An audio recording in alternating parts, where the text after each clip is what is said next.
October 25, 1944, USS Enterprise, Philippine Sea. Gunner's mate. Second class. Tommy Rodriguez grips the handles of his 40mm Bofors anti-aircraft gun as the general quarters alarm pierces through the humid Pacific air. Above the carrier's flight deck, a formation of Japanese Yokosuka D-4Y dive bombers screams toward the task force in the first organized kamikaze attack in naval history. "Here they come," Rodriguez shouts to his gun crew. The diving aircraft accelerate past 400 miles per hour, their engines shrieking like banshees as they plummet toward the American ships. Rodriguez swings his gun to track the lead bomber, but the target moves too fast, too erratically. His conventional ring sight shows him where the enemy plane is, not where it will be when his shells arrive. He fires burst after burst, watching his tracers streak harmlessly behind the diving kamikaze. Around him, dozens of other anti-aircraft guns thunder in desperation, their shells exploding in empty sky as Japanese pilots close the distance to their American targets. What Rodriguez doesn't know is that his ship carries a revolutionary new weapon, a device so advanced that Navy brass initially called it insane and impossible. What he doesn't know is that this shoebox-sized invention, created by a Massachusetts Institute of Technology professor with no military credentials, is about to transform naval warfare forever. The statistics are damning. In the first 2 years of the Pacific War, American anti-aircraft guns achieve a kill rate of just 3.2%, meaning they shoot down only 3 enemy aircraft for every 100 shells fired. Japanese pilots attack American ships with virtual impunity, knowing that surviving the dense curtain of anti-aircraft fire is simply a matter of speed and luck. By October 1944, American naval forces have fired over 400,000 anti-aircraft rounds in combat. They've scored approximately 12,100 hits on enemy aircraft, a catastrophic failure rate that leaves American ships vulnerable to increasingly desperate Japanese attacks. The kamikaze threat makes this crisis urgent. Japanese pilots no longer need to survive their attacks, transforming every enemy aircraft into a guided missile. Traditional anti-aircraft tactics, designed to discourage attacking pilots, become useless against men determined to die.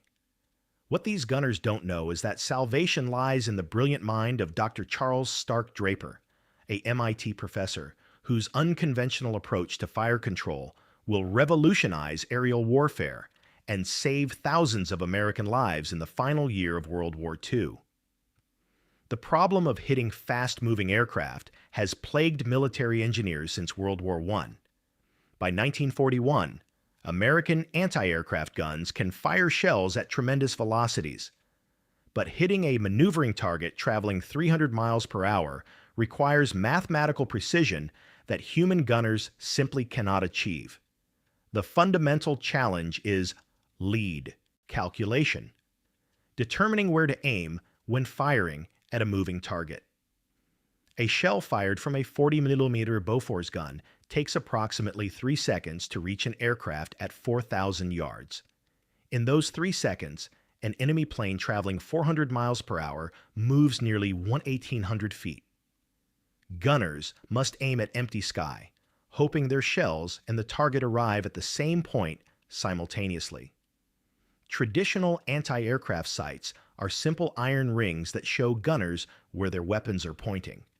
But enemy aircraft don't cooperate by flying in straight lines at constant speeds. They dive, climb, bank, and spiral, creating three-dimensional puzzle that human reflexes cannot solve fast enough. The Navy's Bureau of Ordnance has tried multiple solutions. Fire control directors use mechanical computers to calculate lead angles, but these room-sized devices are too complex for rapid target changes and too delicate for shipboard use. Attempts to create automated tracking systems fail because the technology doesn't exist to follow maneuvering targets reliably.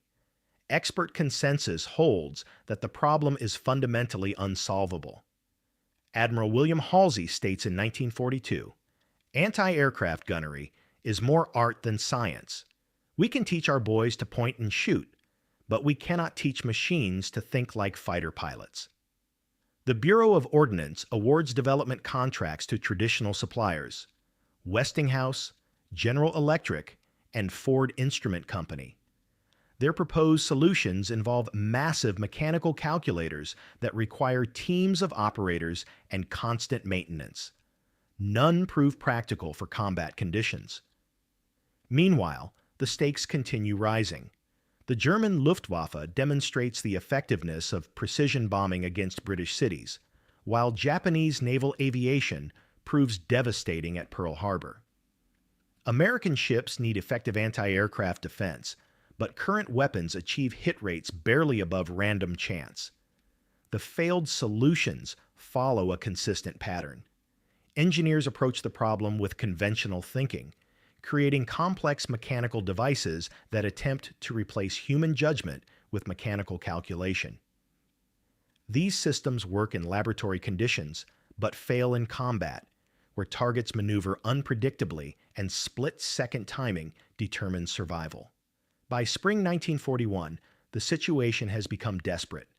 German U-boats are sinking Allied merchant ships faster than they can be replaced, while Japanese naval forces threaten American positions throughout the Pacific. American warships carry anti-aircraft guns that can barely hit their targets, leaving them vulnerable to air attack. The Bureau of Ordnance's Fire Control Section, led by Lieutenant Commander Marion Murphy, faces mounting pressure to solve the anti-aircraft problem. Traditional approaches have exhausted their potential, and time is running out. America will soon enter a war where air power dominates naval operations, but American ships lack effective air defense. The Navy's top brass refuse to admit the magnitude of the crisis. Senior officers insist that better training and more guns will solve the problem, ignoring the mathematical reality that human reflexes cannot calculate three-dimensional intercepts fast enough for modern aerial combat. This institutional blindness creates a deadly feedback loop. Failed solutions receive more funding and development time, while innovative approaches are dismissed as impractical or impossible. Navy bureaucrats protect their reputations by blaming gunner training rather than acknowledging fundamental technological limitations. The human cost of this failure becomes clear in the opening months of the Pacific War. Japanese aircraft attack American ships with minimal losses, while American anti-aircraft fire remains largely ineffective. Sailors watch helplessly as enemy bombers and torpedo planes approach their ships, knowing their defensive weapons offer little protection against determined attackers. Massachusetts Institute of Technology, Cambridge, May 1940. Dr. Charles Stark Draper sits in the MIT faculty dining room, his sleeve rolled up as he sketches mathematical equations on a napkin. At 38, Doc Draper possesses no military credentials, no formal weapons training, and no experience with naval gunnery. His academic specialty is precision instrumentation, a field so obscure that most Navy officers couldn't explain what he does for a living. Draper's unconventional background makes him an unlikely candidate to revolutionize warfare. He earned his doctorate studying gyroscopic instruments, focusing on devices that measure rotation and orientation with microscopic precision. While Navy engineers design massive fire control computers, Draper works with spinning wheels the size of silver dollars. His colleagues at MIT know him as an eccentric genius who approaches problems from unexpected angles. Students call him Doc because he insists on hands-on experimentation rather than theoretical analysis. His laboratory resembles a machinist's workshop more than a university research facility, filled with lathes, drill presses, and precision measuring instruments. The breakthrough moment comes during lunch with pilots and engineers from the Sperry Gyroscope Company. They've been testing Draper's latest invention, a rate of turn indicator that helps pilots determine how fast their aircraft are banking. The device uses a small gyroscope to measure rotational movement with extraordinary accuracy. Someone brings a newspaper to the table containing headlines about German tanks advancing through France. The conversation turns to military applications of their work, and a pilot mentions the difficulty of hitting moving targets from aircraft. French gunners can hit a stationary target, the pilot explains, but they can't hit anything that's moving fast. Draper stops eating and stares at his gyroscopic turn indicator. His engineering mind immediately grasps the connection between measuring aircraft rotation and calculating firing solutions for moving targets. If a gyroscope can determine how fast an aircraft is turning, it can also predict where that aircraft will be in the future. What if we could make the gunsight automatically lead the target? Draper asks quietly. The table falls silent. The concept seems impossible. A mechanical device that can think ahead, calculating where to aim based on a target's current movement. But Draper sees the mathematical elegance of the solution. His gyroscope doesn't need to be intelligent. It just needs to be precise. Over the following weeks, Draper becomes obsessed with the lead computing sight concept.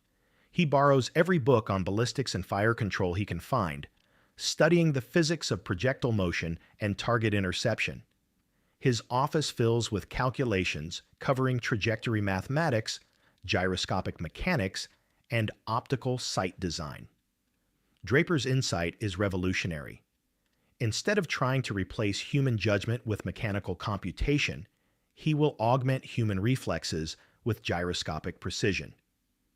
The gunner will still track the target and pull the trigger, but the sight will automatically adjust the aiming point to compensate for the target's movement. By September 1940, he has worked out the theoretical basis for his lead computing sight. The device will use a small gyroscope to measure how fast a gunner is tracking a moving target, then automatically offset the sight's aiming point to provide the correct lead angle. It's an idea so simple that trained engineers have overlooked it, and so revolutionary that it will transform aerial warfare forever. MIT Instrumentation Laboratory, September 1940. 2200 hours.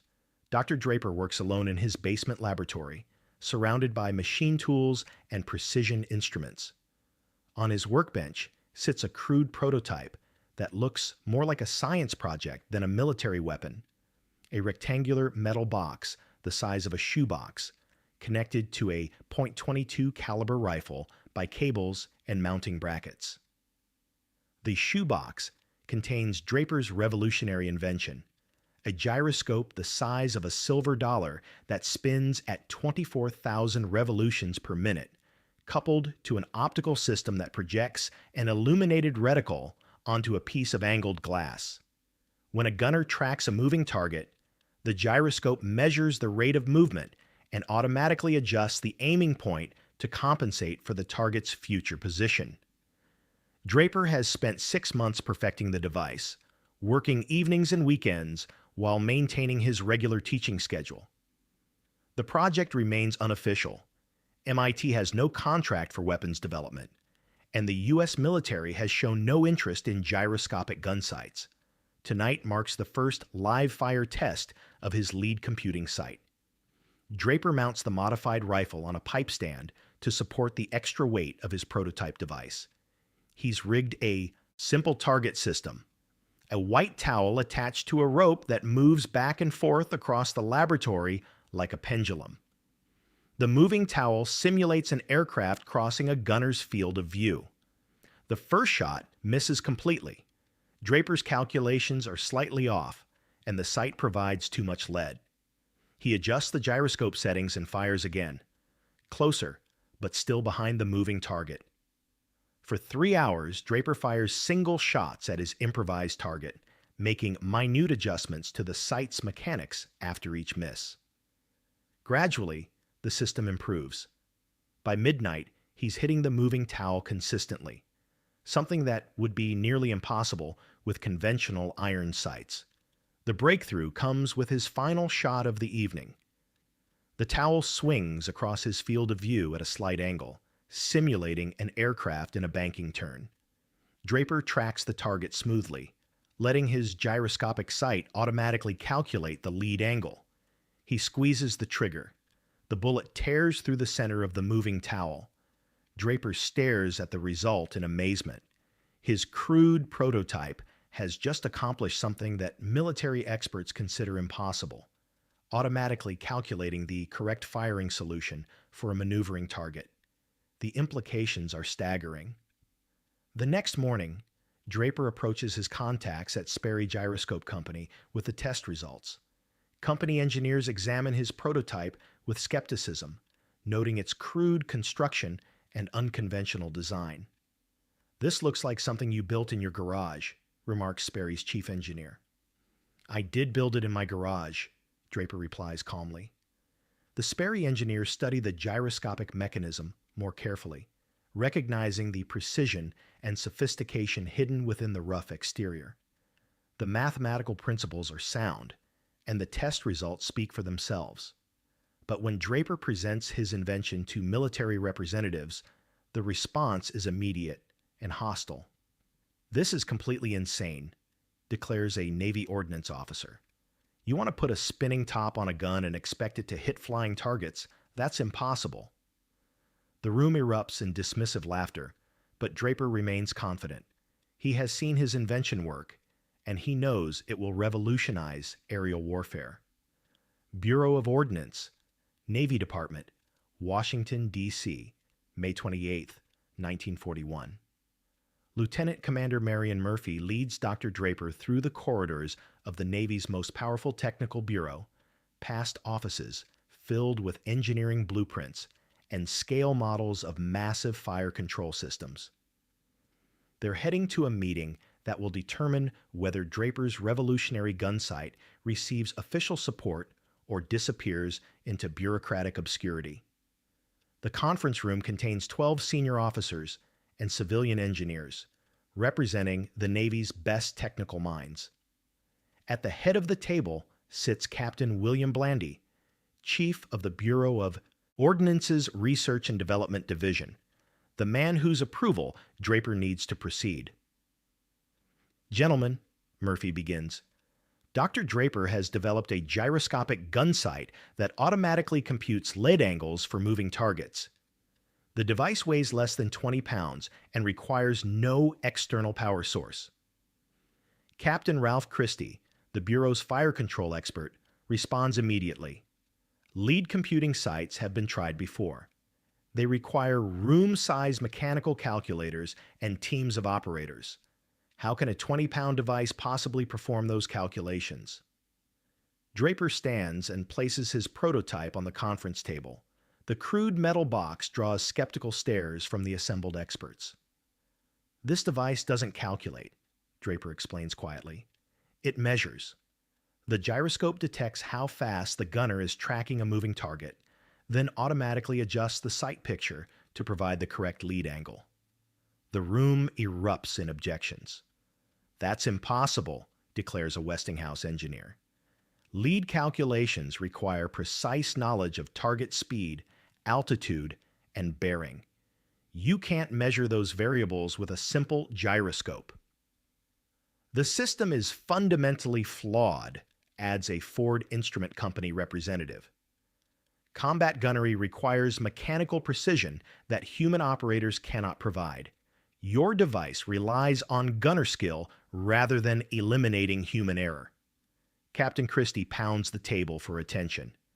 "We've invested millions of dollars developing proven fire control technologies. These mechanical calculators represent decades of engineering advancement. You're asking us to abandon scientific principles for some spinning toy." Draper remains calm as the criticism intensifies.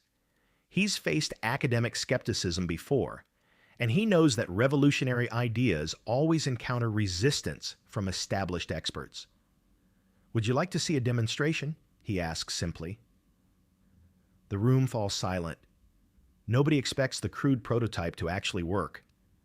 2 days later, the same group assembles at the Watertown Arsenal firing range.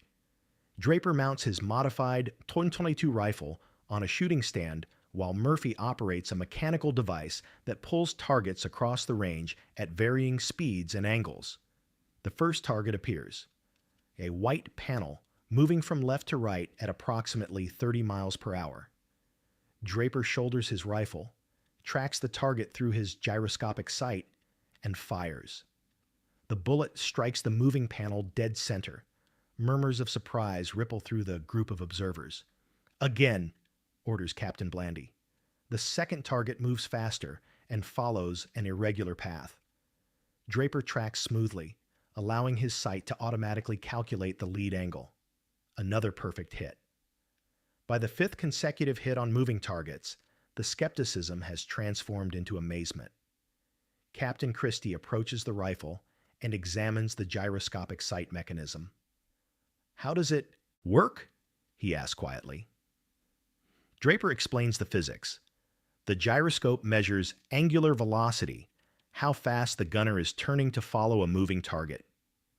Since angular velocity relates directly to the required lead angle, the sight can automatically provide the correct aiming point without knowing the target's actual speed or distance.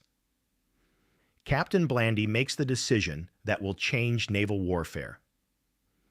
"I want specifications and pricing for 50 experimental units. If this device works as demonstrated, we'll need thousands of them." The room erupts, but this time with excitement rather than skepticism.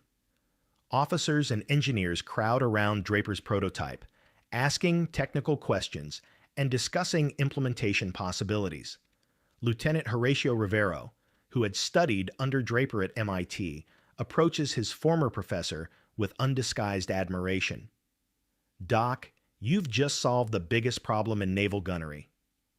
Call to action number 1. If this incredible story of American innovation amazes you, make sure you're subscribed with notifications on. We've got more amazing stories of We2 heroes whose genius changed the course of history. Within 24 hours, the Navy places its first order for 12 experimental Mark 14 gunsights. The impossible device that experts had dismissed as insane will soon equip every major warship in the American fleet. Naval Proving Ground, Dahlgren, Virginia, January 15, 1943. Commander Arthur McDonald oversees the most comprehensive weapons test in naval history as technicians mount the first production Mark 14 gun sights on 40mm Bofors anti-aircraft guns. The statistical results will determine whether Draper's invention becomes standard equipment for the entire U.S. Navy. The testing protocol is brutal in its precision.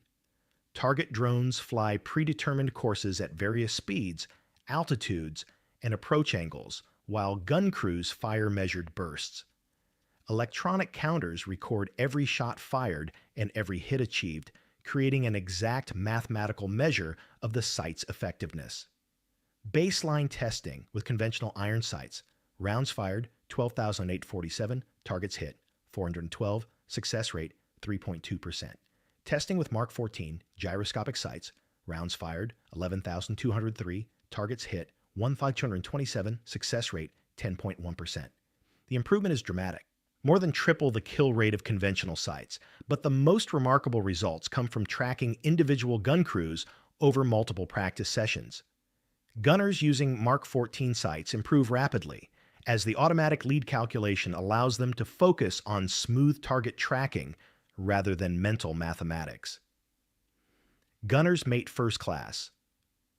Joseph Romano provides typical feedback. "With the old sights, I was always guessing where to aim. Half the time, I'd overshoot. Half the time, I'd undershoot. With the Mark 14, I just keep the target in the sight and squeeze the trigger. The sight does the thinking for me." By June 1943, production Mark 14 sights begin reaching the Pacific Fleet. The first combat test comes during the invasion of the Gilbert Islands, November 20th, 1943, USS Lexington, 50 miles northeast of Tarawa Atoll. Aviation Ordnance Man Second Class Mike Sullivan crouches behind his 40mm Bofors gun as the carrier's radar picks up incoming Japanese aircraft. The Betty bombers approach at 15,000 feet before beginning their attack dives, accelerating past 350 miles per hour as they target the American task force. "Bogies inbound, bearing 270, shouts the gun director operator. Sullivan swings his weapon toward the approaching aircraft, peering through his Mark 14 gyroscopic sight.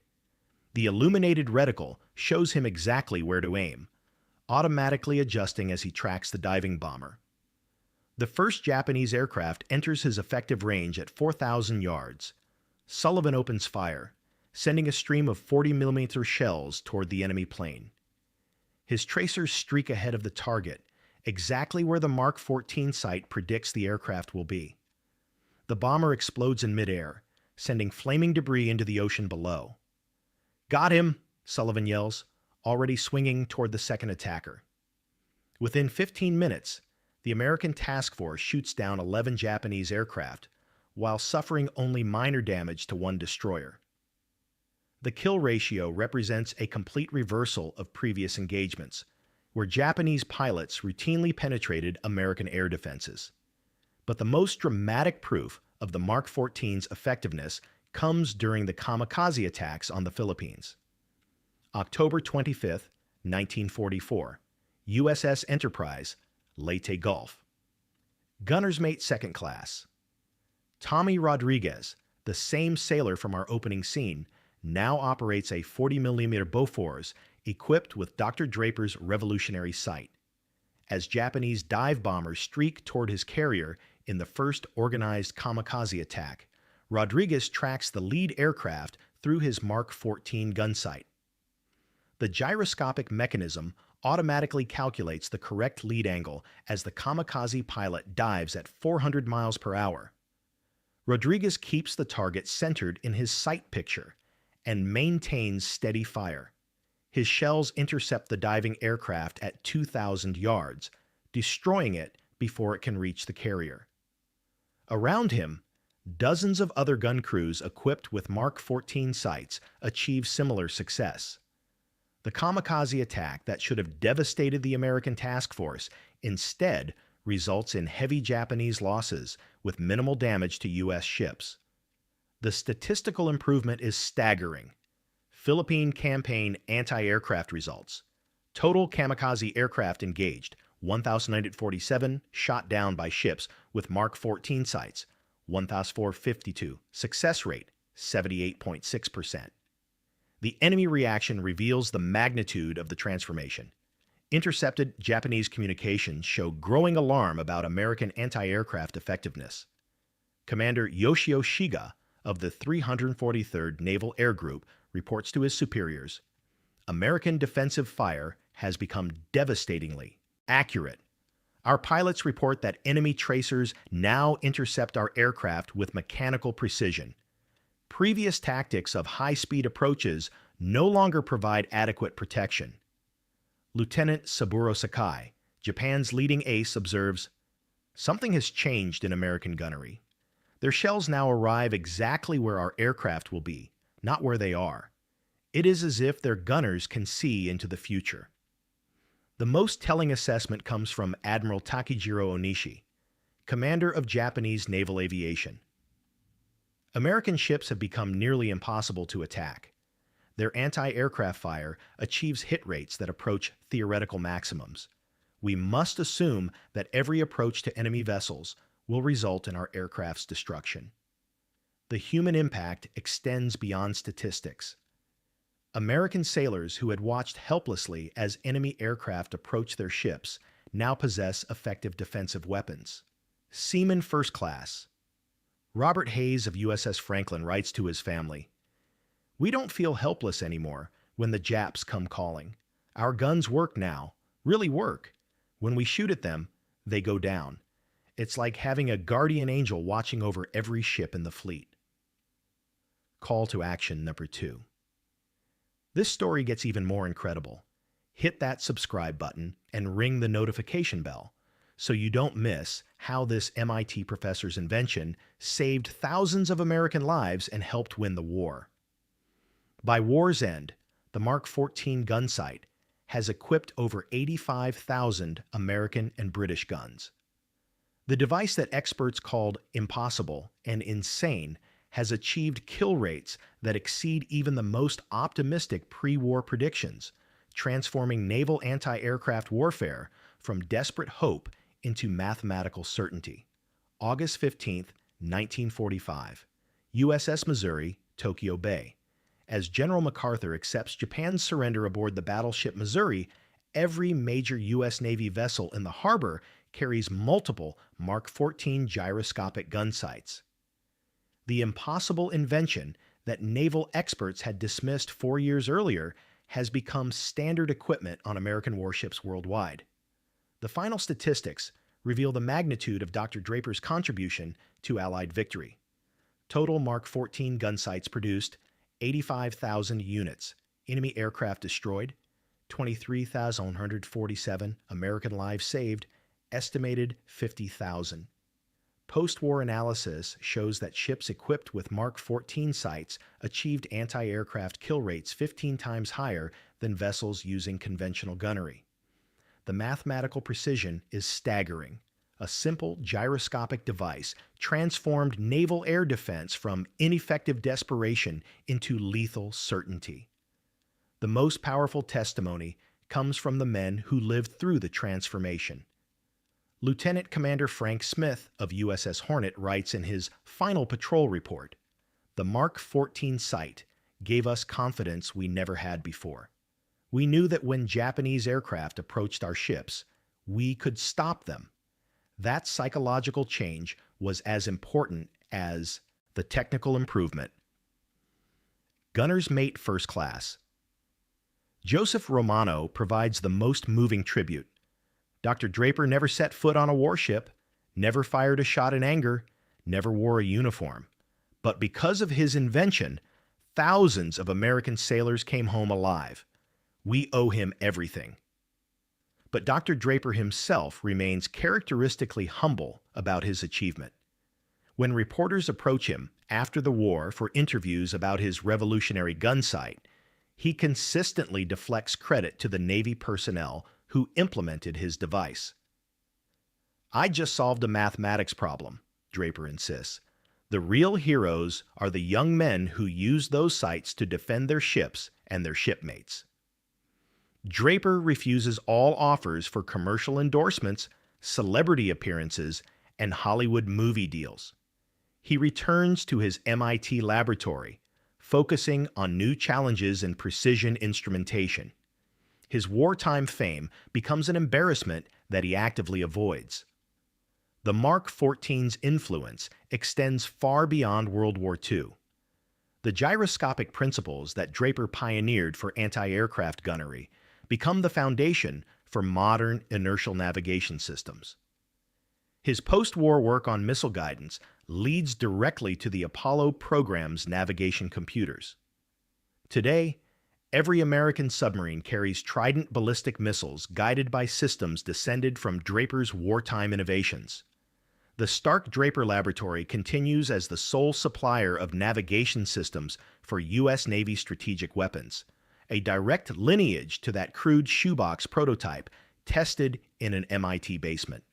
Modern fighter aircraft use head-up displays that project targeting information onto pilot windscreens. The same principle Draper used for his gyroscopic gun sight. Contemporary anti-aircraft systems still employ gyroscopic stabilization for precise target tracking. The moral lesson transcends military technology. Dr. Draper succeeded where established experts failed because he approached an old problem with fresh perspective. His unconventional background became an advantage, allowing him to see solutions that trained weapons engineers missed. As one MIT colleague observed, "Doc didn't know that automatic lead calculation was impossible, so he went ahead and invented it anyway." The man who revolutionized aerial warfare asked for no recognition, claimed no glory, and sought no profit. His legacy lives in every precision weapon system, every navigation computer, and every American serviceman who came home alive because one MIT professor refused to accept that hitting moving targets was impossible.